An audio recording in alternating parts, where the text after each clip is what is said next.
This is Indonesia, and right here on the map you can find the village of Marambak right here. Just uphill from the village, closer to the forest, the locals have small farms with large livestock, and those animals started disappearing. They were dragged off into this forest. When the villagers went in to investigate, they found many holes in the ground. These were the nests of a predator that had recently moved into the forest near the village and had begun stealing livestock. By that point, the predator had already spread to the islands of Rinca and Flores. These ground burrows are exactly where Komodo dragons, the largest lizards on Earth, settle and lay their eggs. They not only started killing livestock in this village, but also began attacking people, even entering their homes. And no one knows how to stop them because this species is protected by the government. But there are similar holes not far away on another island in Indonesia.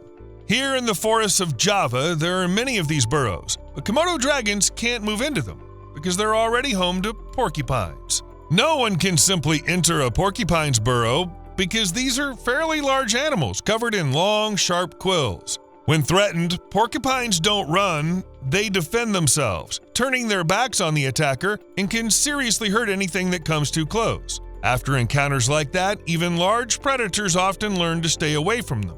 The people from the affected village just need to get into their boats. In fact, the map clearly shows that they have plenty of boats right here. They simply need to sail from here to here and bring porcupines back to their farms, and nothing would stop them from doing it.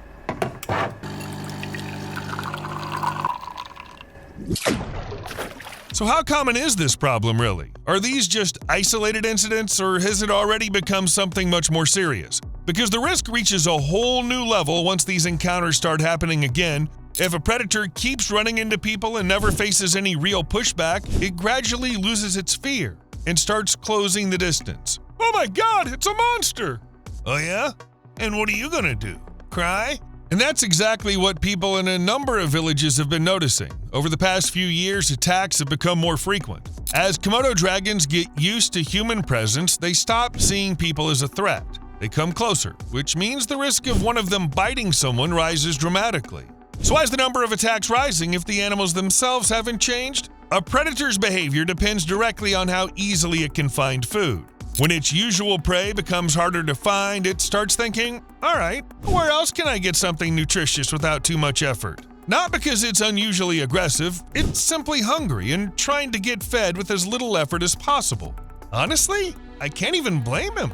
In that kind of situation, staying close to people means access to a steady supply of food. That's how locals explain what's happening. Komodo dragons are coming closer to villages and getting bolder because they no longer have enough of their normal prey in the wild, so they make up for it however they can. The good news is that humans are not the Komodo dragon's main prey. Then why would a predator risk approaching them at all? Animals like this are driven by the desire to choose the easiest way to get the most nutritious food. Komodo dragons are not tied to just one kind of prey and can switch quickly when they need to. So when the number of their natural prey, like deer, starts to drop, they basically shrug and go looking for something else. And in villages, they find goats and chickens. Guys, I found the most amazing place. You just walk in, pick whatever food you want. There's tons of it. You can take as much as you like. I just forgot what it's called. An all-you-can-eat buffet? No. Wait, got it. A village. It does seem strange. Why would people keep livestock right next to such dangerous predators? If the risk is that high, the logical move would be to remove anything that might attract Komodo dragons. No food means less risk. But that's not how locals handle it. When a danger cannot be fully eliminated, people start trying to manage it, even if the solution is far from perfect. In some villages, for example, livestock is intentionally left out as an easier target in hope that Komodo dragons will go after the animals instead of humans. I mean, between a goat getting eaten and someone losing a leg, I'd choose the goat too. That turns domestic animals into a kind of buffer meant to distract the predators. While the dragon's busy with its prey, people have a chance to get away. Though of course you still feel sorry for the goat. This feels like the last resort, and it gives the impression that people are really afraid. If they're willing to sacrifice part of their livelihood just to reduce the risk, that says a lot. People usually don't make that kind of choice unless they feel they have no other option. And research backs that up. About 91.5% of residents report being afraid of Komodo dragons appearing in their villages. Naturally, that fear has a major impact on everyday life. But if the danger's always there, why do people not simply move somewhere else? Usually when your life is under constant threat, sooner or later you try to put as much distance as possible between yourself and the danger. The problem is that moving is complicated. People are tied to this land both culturally and economically, and leaving would mean giving up their income, not to mention their sense of home and belonging. Komodo National Park has grown into a major tourist destination since it was established in 1980. In 1982, it received fewer than 1,000 visitors. By 2023, that number had risen to more than 300,000. Locals make money from all this. Where exactly are they supposed to go? Since the fear never fully goes away and leaving isn't really an option, people are left reacting to whatever's happening in the moment. The situation can't be fully controlled, so all they can do is respond as circumstances change. Will they be lucky or not? Nobody knows. People try to drive Komodo dragons away with stones or sticks, forcing them to leave. According to surveys, about 10% of residents have gone to the extreme of pulling a dragon by the tail to chase it off. Go away! How am I supposed to leave when you're holding my tail? More often, though, locals don't intervene at all and are left simply watching as Komodo dragons roam freely through the village in search of prey. And just how stable is that kind of coexistence, really? When safety depends on random split-second actions like scaring the animal off with a stick, there's zero predictability. And of course, that does nothing to improve the situation long-term. At best, it might work in the moment if the person gets lucky, reacts correctly, and the lizard isn't too hungry. In other words, the problem isn't actually solved, and sooner or later it can happen all over again. In situations like that, people gradually start looking for other ways to protect themselves. What everyone really needs is some kind of solution that works every time. And that's where an unusual idea comes in. If the threat comes from a predator, could you put an even more dangerous animal in its way? In the wild, predators always weigh risk against reward. And if there's a serious chance of getting badly injured, a predator will usually decide it's just not worth it. So in theory, you could create a natural barrier without direct human intervention. And by that logic, the porcupine seems like one of the best candidates. It's one of the most not worth attacking animals in the wild. Its quills act as a defense mechanism, causing immediate pain and injuries that can take a long time to heal. No wonder many predators would rather avoid that kind of fight altogether. Even though porcupines don't look especially intimidating, because in nature the deciding factor isn't raw strength, but the likelihood of getting hurt. And nobody wants to get injured. That can easily become a death sentence. Evolution reinforces that caution. Animals learn to avoid targets that are too risky to attack. A porcupine is exactly that kind of target. Its quills can penetrate deep into tissue, damage muscles and organs, and sometimes even lead to infection or death for the attacker. That's why even large predators often prefer to stay away. The key question is whether that kind of defense would actually work against Komodo dragons, given their size and power. Komodo dragons attack with their jaws, which means that at the moment of the bite, their snout is at its most vulnerable. And that's exactly where the quills become a problem. They can easily pierce the tissue, get lodged thanks to their barbs, and sometimes break off inside the wound. That leads to inflammation, internal damage, and infection. And as if that weren't enough, a porcupine can also lash out with its tail, driving the quills in even deeper. So, if a Komodo dragon gets a face full of porcupine quills, could that actually kill it? In reality, it all depends on how deep the wounds are and what happens afterward. Once the quills get embedded, they don't just stay put. Their barbs catch on muscle tissue, and every movement can drive them even deeper. That can lead to damage to blood vessels and internal organs and, as I mentioned earlier, infection. There have been documented cases of predators dying after encounters like that. Even when death doesn't come right away, the injury can leave the animal severely weakened. And in the wild, being weak is not an option. Okay, then why not breed porcupines near villages if they could potentially help keep predators away? When the species already exists in the region, that makes things easier because there's no need to bring in non-native animals and risk disrupting the ecosystem. And Indonesia really does have native porcupine species. The Malayan porcupine, for example, lives on the mainland and on Sumatra, while the Sunda porcupine is found on islands very close to the Komodo dragon's range. So in theory, it would be possible to work with species that already belong to the area and already know how to survive there without upsetting the natural balance. Cool. Very cool. But here's the contradiction. If porcupines live so close by on neighboring islands, why have they not spread on their own to the islands where Komodo dragons live? In nature, animal movement is limited not just by distance, but also by barriers they physically cannot cross. For land animals, that barrier is often water. Follow me, brothers! We march on the neighboring island! Or maybe not. That's why these species don't move there by themselves. What does exist, though, is a real conservation practice called conservation translocation. In other words, people deliberately move species from one territory to another when they can't get there on their own. Then another practical problem comes up. Even if porcupines are brought in, what would keep them from vanishing a few years later? Any small group of animals is vulnerable in a new environment. If there are too few of them and the conditions are not good enough for breeding, a miracle's not going to happen. In other words, relocation alone's not enough. Projects like this only work with long-term support. Animals need time to adapt, a safe environment, and ongoing human monitoring. Usually they're first kept under quarantine, helped to adjust, then released gradually while their breeding is closely tracked. Only with that kind of approach can a population become stable and truly establish itself. But even if all that works out, could porcupines actually act as defenders rather than just chilling nearby? In reality, it all comes down to their behavior. Only territorial species can hold space and influence how other animals use it. Once an animal claims an area and actively uses it, other animals simply have to respect that. Porcupines are exactly that kind of species. They take over burrows, return to them regularly, and can defend those shelters. That creates stable points of presence in zones that other animals would rather avoid than risk running into a wall of quills. Speaking of burrows, what part do they play in this whole system? Shelter's a limited resource in the wild, and when different species rely on the same spots, competition is inevitable. If an animal has nowhere safe to rest or hide, it has to change its behavior and take more risks. Porcupines actively occupy burrows, and these shelters are important to other species too. Komodo dragons also use burrows to rest, escape the heat, and as temporary refuges. That means that when their interests overlap, they're bound to run into each other.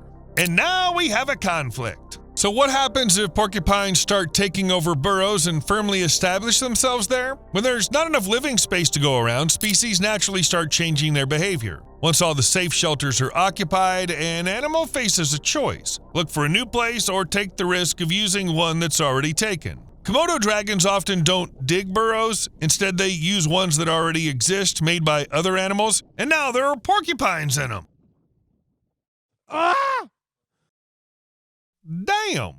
So in the end, the dragons will either avoid those areas and move away, or they'll still go into the burrows and, I don't know, hope for the best? Alright, but what happens if a Komodo dragon actually decides to go into a burrow that's already occupied? In a tight space, the advantage goes to the animal on defense because the attacker is boxed in and can't maneuver freely. In that situation, the lizard can't get around its opponent or choose a better angle of attack. The porcupine, on the other hand, turns that limitation to its advantage. It backs in tail first and reacts to any approach. And of course it has quills. That means the confrontation happens at extremely close range, where the quills can do the most damage. The strikes land right in the face and around the eyes, which is not only dangerous, but also unbelievably painful. So what if that happens again and again? Well, that would mean the Komodo dragon is not exactly the brightest predator out there.